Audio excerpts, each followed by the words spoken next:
बाधित बना।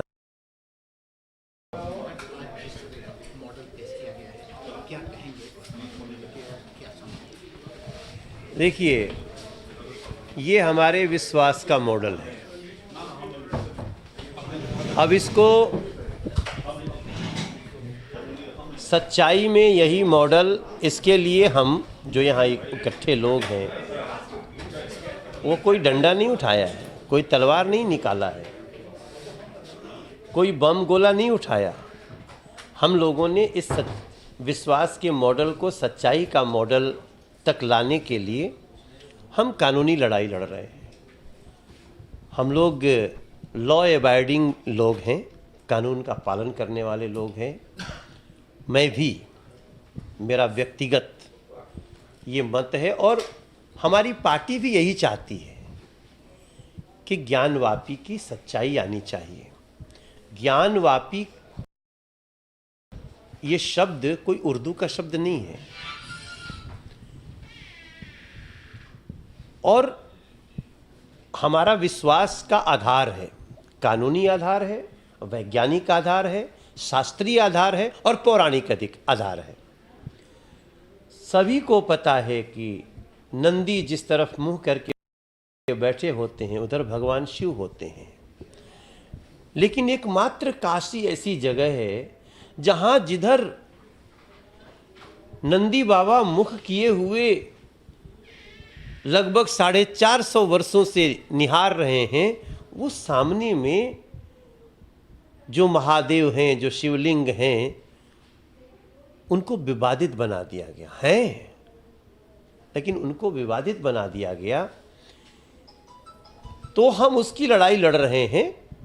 पीछे भी कुछ सर्वे हुए जिसमें शिवलिंग होने का प्रमाण मिला। अब एएसआई के सर्वे है। मैं आपको इतना कह सकता हूं आज पूर्ण विश्वास से कि साजिश करने वाले घिर चुके हैं। कहते हैं ना, जब कोई बड़ा बदमाश कहीं पकड़ा जाता है तो पुलिस घेर चुकी है। अब उनको भागने का मौका नहीं है। हाँ, कुछ लोग ये कह सकते हैं नहीं जरा स्लो जाओ, तो ये कानून की जो प्रक्रिया है वो बिल्कुल सही दिशा में जा रही है। कुछ पल के लिए कुछ लोग सर्वे रोक सकते हैं, लेकिन सर्वे रोकना तो अपने आप में ये कह देता है कि आपकी कहते हैं चोर की दाढ़ी में तिनका है।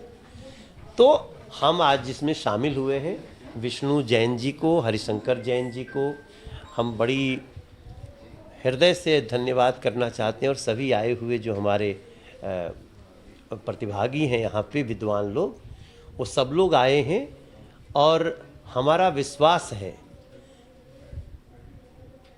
कि नंदी बाबा का जो दिशा है वो सब कुछ बताते हुए सही प्रमाण के साथ सही बिंदु पे आ रही है। और हमें हर हर महादेव कहने वाली काशी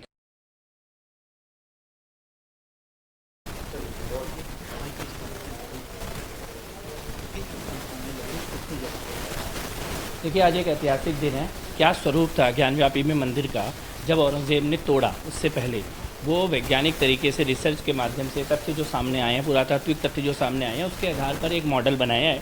वो मॉडल आज समाज के सामने रखा गया है। 128 फुट ऊंचा शिखर था जिसके नीचे आदिदेव महादेव विराजमान थे। चारों तरफ मंडप बने थे। एक बड़ा सभागार भी था। 125 फुट लंबा, 125 फुट चौड़ा जो मुख्य प्रांगण था, उसका मॉडल आज यहाँ पर प्रदर्शित किया गया। और मुझे लगता है कि ये मॉडल इसलिए भी आवश्यक है कि लोगों को मालूम हो कि किस प्रकार का अत्याचार किया गया, किस प्रकार का आक्रमण किया गया था। और आज जो अवशेष बचे हुए हैं वो भी यही बता रहे हैं कि इसी स्वरूप में यहाँ पर महादेव विराजमान थे। लेकिन इसको समाजवादी पार्टी के नेता कह रहे हैं कि पहले गौतम था। मैं तो हम लोग सब इसीलिए कह रहे हैं कि आप वैज्ञानिक सर्वे होने दीजिए। अगर आपको इसके पहले जो भी था सब सर्वे से ही तो पता लगेगा ना, तो एएसआई का सर्वे होने दीजिए। जितनी जल्दी सर्वे होगा उतनी जल्दी सत्य सबके सामने आएगा। और इसीलिए मैं कहता हूँ कि किसी को भी इस मामले में वोट बैंक की राजनीति नहीं करनी चाहिए और इसको धर्म के चश्मे से ना देखकर विज्ञान के चश्मे से देखिए। और सर्वे एक वैज्ञानिक प्रक्रिया है। विज्ञान से जो डर रहे हैं वो बार बार सर्वे को रुकवाने के लिए भाग रहे हैं। जो दूध का दूध पानी का पानी हो जाएगा, वैज्ञानिकों की मशीनें, उनके द्वारा सत्य सामने आना चाहिए और उसी की प्रतीक्षा में हम सब लोग हैं।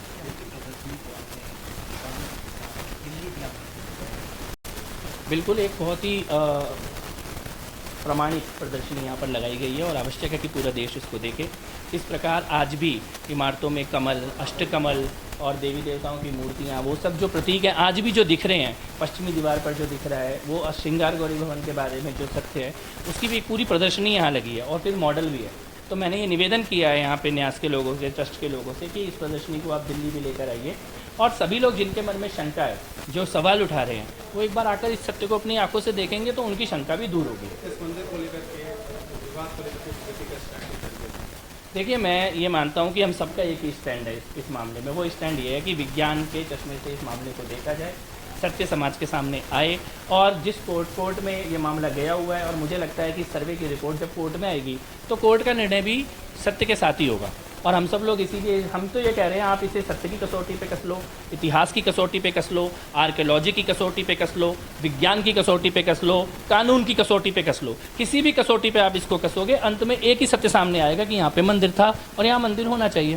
पहले रामचरितमानस अब बौद्ध मठ को लेकर के इस तरीके से विवादित टिप्पणी करना, राजनीति में इस तरीके से करना, क्या मैसेज देने की कोशिश? नहीं, छोटी सोच है और मैं ये कहना चाहता हूँ कि जो भी लोग इसको किसी भी और एंगल से देख रहे हैं, मैं उन सबसे ये अपील करूँगा कि इसको राजनीति और वोट बैंक से ना देखकर विज्ञान के चश्मे से आप इस पूरे मामले को देखिए और एएसआई को इसका सर्वे करने दिया जाए।